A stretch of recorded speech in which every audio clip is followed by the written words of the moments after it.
আছি রনি আহমেদ।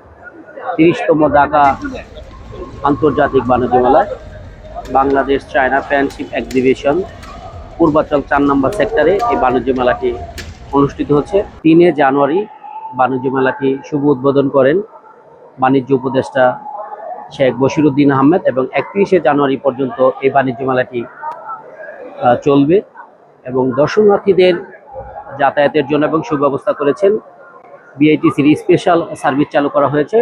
এবং আরও আপনাদেরকে জানিয়ে রাখি যে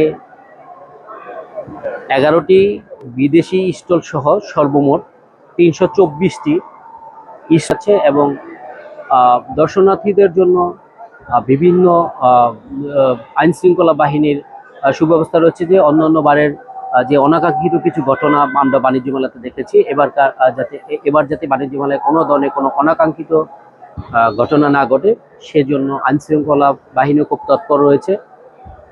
এবং গত 2 দিন ঘন কুয়াশা থাকার কারণে বাণিজ্য মেলায় দর্শনার্থীর সংখ্যা কম থাকলেও এবার চতুর্থ দিন বাণিজ্য মেলা চতুর্থ দিনে আজকে দর্শনার্থীর সংখ্যা অনেকটাই বেড়েছে এবং বেচাকিনি আগের থেকে অনেকটাই বাড়বে বলে ব্যবসায়ীরা আশাবাদী করছে।